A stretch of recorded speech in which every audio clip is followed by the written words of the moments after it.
Hey everyone, ARP Gym Leader Sean here, and today's video is going to be covering my Bleed B build for last Epoch Season 4. Um, this build, I wouldn't necessarily say it's the most powerful, but it's definitely fun to see 50 plus bees flying around the map. So, first off, let's go over the gear. So the main three pieces of gear that you'll definitely need are the Apirius. I don't know. The B gear. You need the comb, the suit, and the smoker.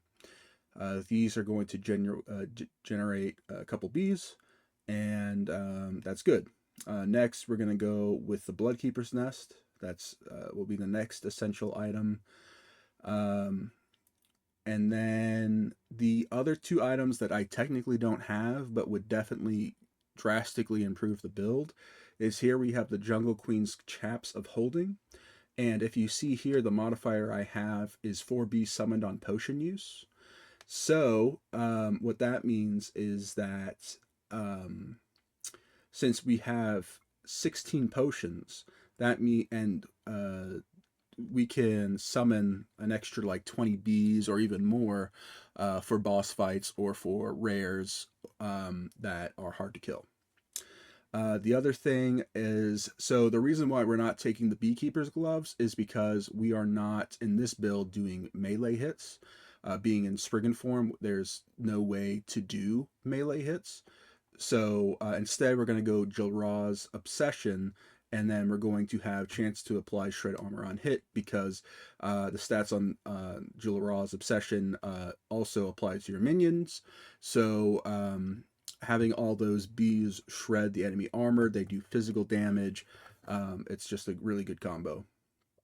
Um, Everything else in the build is not really necessary. The Silver Frond is just so your vines do more damage and you can teleport around. The Red Ring of Atlaria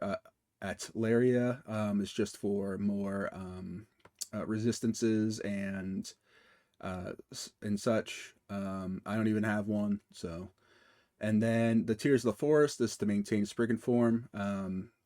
You don't necessarily need it. You could technically go between Spriggan form and human form. The cooldown is not that insane, but we have that. As far as our idols are concerned, we want idols that where we're generating the prefix is bees per second, and then the corrupted modifier is bees per second. That is going to give us tons of bees. The reason why I'm using the pyramid altar is one, it allows me to have three ornate idols, and then two grand or one grand, one large, whatever, idols. And the way the idols work is that the more the bigger, I guess, the idol is, the more bees it can summon. So that's why we're choosing this altar, is because this is going to allow us to have the maximum amount of bees, as far as I'm aware, as far as the altar is concerned. Now, as far as our skills, we have dogs, raptor, fury leap, Etera's blessing, and then Spriggan form. Fury leap, Etera's blessing, not necessarily too important because you'll be in Spriggan form most of the time, but we will go over each one anyway. So for the summon wolf, since this is a bleed build, we're going to go down here this way to get more bleed for our wolves, and then you could summon wolves up to your maximum number of companions, right? So we have that. And then we're going to go into Howl. Actually, we don't need these two since we will not be killing anybody. So we can just put it into there. Or even here. But yeah. So the way that Herald of the Scurry works is that any buffs that you give your wolf also apply to the squirrels. So having the squirrels quote unquote howl all the time is actually really good. Next up is our raptor. Our raptor, again, we're just going bleed stuff. So just all the bleed things. Um, and then for our Fury Leap, the reason why we are going with the Rise and Poisonous Thicket is because our build is revolving around Summon Vines as well as the bees. So this, in human form, if for whatever reason we get knocked out of our Spriggan form, we can still summon vines. And then Terra's Blessing is just a healing spam. You can spam it on your queen bee, you could spam it on your raptor, whatever, and it just buffs them up. Again, it's just something to do while you are in human form if for whatever reason you find yourself in human form. Lastly, we have the Spriggan form, and here we're going to choose the Grapevine and the Hunter's Bane. So that means that our we're only going to be summoning we're only actually going to be summoning two technically because of the Silver Frond Ring vines at a time when we teleport to them, but those vines are going to do significantly more damage. Now, you could choose not to use the Silver Frond, and if you choose not to use the Silver Frond, then I would suggest possibly not doing the grapevine and maybe switching it to just the regular normal vines, but that's up to you. Um, so lastly, we have our passives. So for our Primalist class, we are going with more health, attunement because the bees scale off of attunement, and then we have increased minion damage. And we have a percent of the potions that we use is going to heal our minions, which is great with the jungle class because we have 16 or some odd potions. So since we can just sort of spam those indefinitely, our minions should technically be at full health most of the time. First, we'll go to Druid real quick. So we're going to get Wind in the Leaves. We're going to get Druidic Prowess again for more attunement, and then we're going to get Primordial Resonance for increased damage. The only reason why I have one Chitinous Plating is to get to the Wind in the Leaves. I don't know if the Wind in the Leaves is really worth it that much, but that's just what I'm going with now. Of course, we have our Beastmaster skills. So we're going to go with increased melee and minion damage. And then we're going to go to the aspect that we're going to be mainly using is aspect of the boar because it gives us more bleed chance and physical penetration with bleed. And then the and then we're going to go with Porcian Constitution. And the reason why we're going with Porcian Constitution is because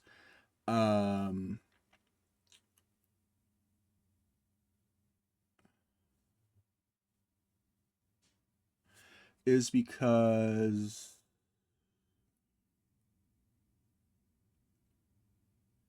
okay. Sorry. So the reason why we're taking Porcian Constitution and the reason why we're taking Boarheart and all this stuff, even though we're not doing melee damage because we're in Spriggan form, is because of the traversal skill of the Silver Frond. Because we can teleport to our Summon Vines, it's technically considered a traversal skill, which will give us aspect of the board. Technically, I believe. So, then we have Natural Fortitude, Call of the Pack, The Chase, Axe and Claw, Nature's Embrace to get more companions, and then Embodiment and Primal Aspects because that's going to increase the duration of aspect of the boar on yourself and on your minions. We also have some weathered elements to increase some to get some elemental resistances for you and your minions. I will say that keeping your minions alive is, at least the bees, keeping the bees alive is not necessarily that important because you're summoning so many of them per second, right? And they're technically dying. They're technically the bees will die and then get replaced and die and get replaced. So you need to have enough health and resistances so they don't die instantly, but you also you don't really need to heavily invest into health and resistances. Um, okay, so that is the passives, the skills, the gear, and the idols. The last thing would be the blessings. And so we got increased gold drop rate. I'm doing the merchant trade people. So if you are going with the observatory one, then don't take gold drop rate. Instead, take like experience or something else. Then we have I chose increased ring drop rate because of the red ring of Atlaria. I don't I have no idea actually how to get this. Apparently it's I know it's like a 0.12% drop chance. So it looks like it's on the Age of the Winter timeline. So hopefully the increased ring drop rate will give us a better chance of getting that. The Grand Echo of Solarium gives us void resistance. We have the Grand Resolve of Frost, one-handed mace drop rate. So technically this would drop more, and so you could get your perfect comb. Then we have lightning resistance. We have increased ring shard drop rate. So again, if we manage to finally get the ring, then we can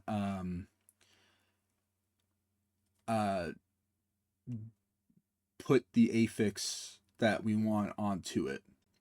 And then we got necrotic resistance and clash shard drop rate, again to put the affix that we want onto the Atlaria. And then we have cold resistance and fire resistance. Now,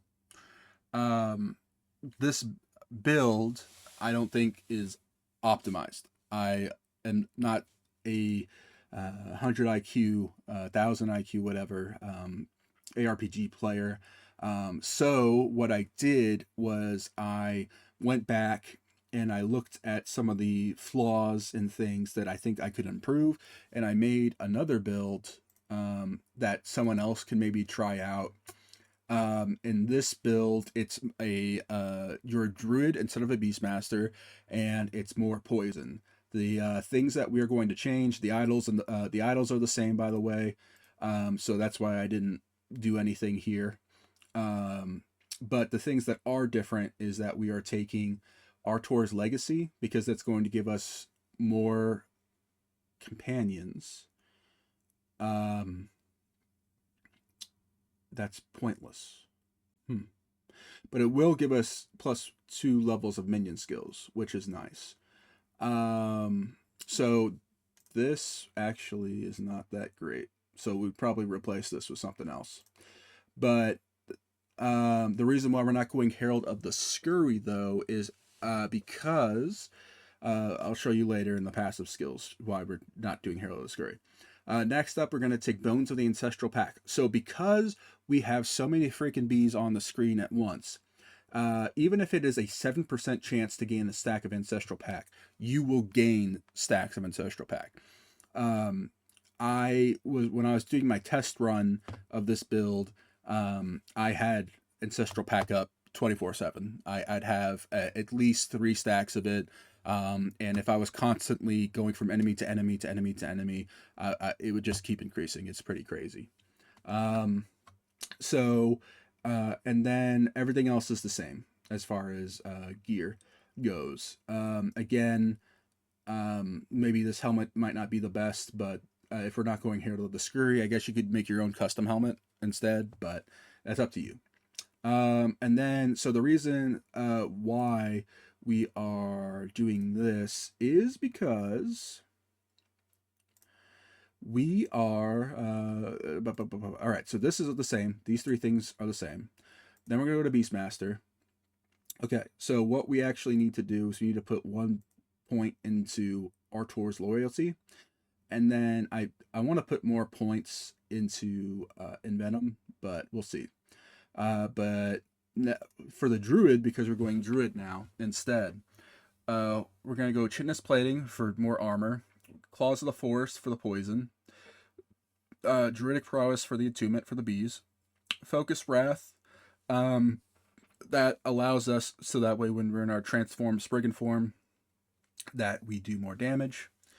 And then we have Woodland Beings, so increased minion damage, and then your minions have a chance to poison on hit, right? And then the cool thing is, with the 8-point bonus, you have a chance to summon a vine on kill. So, so what is the difference in the skills? So the skills are different because, don't worry about the dog on the bottom there. We are choosing Swarmblade Form, Summon Scorpion, Spriggan Form, Fury Leap, and Serpent Strike. Fury Leap is the skill that it's the exact same, okay? And then Spriggan Form is the exact same, except we have more points to use. So we are going to take Blades of the Forest. We're going to take Garden of Rage. We're going to take Rose Meadow, and any extra points we can put into Ironbark for more defense. The most important node right now is Blades of the Forest, okay? Because the way this works is that after using Summon Vines, Human Form is now replaced with Infestation, which converts 2 nearest vines into hives and transforms you into Swarmblade form. So how that works is that you will either either you will Fury Leap and spawn vines, or you will use Spriggan Form to then to use vines and then teleport to the vines, right? So either way, you're getting vines. And then you switch to Swarmblade Form, which will turn those 2 vines into hives. And then in Swarmblade Form, the whole thing is just summoning locusts. So your Armblade Slash is going to do poison. It's going to allow you to hit the hives, which summons locusts. And then another important node on the 2 important nodes for this skill is Soaring Scourge, which is that the locust swarm scales with minion damage instead of your damage, which is very important. And then we have Serpent Strike, is that your Armblade Slashes basically allow it to do Serpent Strike. So those 2 are the most important nodes in my opinion. But of course with the Release the Horde node. And then let's go to Serpent Strike. Serpent Strike, we're just taking poison stuff. We're taking Armor Shred. We're taking attack speed. We're taking poison chance. If you want to, if you don't care about the aesthetic of like insects, you could technically go up here and do the primal serpent stuff if you'd like. On top of that, if you don't care about the bee aesthetic and the insect aesthetic, you could technically do Herald of the Scurry, replace Fury Leap with the dog, with a wolf, and then do Herald of the Scurry. But I'm going for this build is more of an insect based build, which is why we're choosing the Scorpion. So the Scorpion, we're going down here where it's going to summon baby scorpions that it does more poison damage. The baby scorpions do more poison damage. And then any extra points we could just get into the summon scorpion doing more poison damage, poison novas, things like that. Poison pools, if you have extra points to work with. The most important nodes here are just these down here, summoning the baby scorpions, making sure the baby scorpions do more damage and whatnot. So basically on the screen you'll have locusts, scorpions, and bees. Okay. Now, if you notice, the one thing that we are missing is that we don't have the queen bee, right? And the queen bee is a powerful minion that grants frenzy and haste to other bees. Well, the reason why we're not taking the queen bee is, one, I believe that Bones of the Ancestral Pack is better than having a few extra bees and the queen bee, I think, theoretically. On top of that, our Advent of the Erased is that every time a nearby enemy dies, basically our minions and ourselves, we will get haste and frenzy. There is a 10% chance when a nearby enemy dies to gain haste and frenzy. So even though we're not going to have it up all the time, at least we still have haste and frenzy coming from somewhere. So again, the way that this build works is you are in human form, you summon your scorpion, Um, then you switch to, and then you can leap around the map till you get to the objective if you want. And then we're going to switch to Spriggan form, and then in Spriggan form we're going to summon vines. Once we summon enough vines and we put enough Thorn Shield on ourselves if we want, we will then switch to the Swarmblade form. Switching to the Swarmflame form will summon 2 hives already, and then we can start smacking the hives and any nearby enemies, of course, to summon more locusts. So that is the idea behind it. As far as blessings go, we're going to do unique item drop rate. We are going to do increased ring drop rate, dodge rating, increased one-handed mace drop rate, ward per second, increased ring shard drop rate, all resistance, increased class-specific shard drop rate, increased armor, and then increased minion damage. So here, as you see, all of my resistances are not capped, right? Even necrotic is pretty low. So there are things that you can do, like none of these are legendary, so of course we can add resistances with the legendary, and then of course with our idols we could also fix some of these resistance problems. So that is my idea going forward. If I was to do this build again, what I would, I think, try instead of the build that I originally made. Of course, again, I'm going to say that I'm not an expert. So if there are flaws that you see or improvements that you think you could make, I'd gladly take them. But this is sort of the best bleed bee build that I could come up with, and then the alternative druid poison bee build. Peace.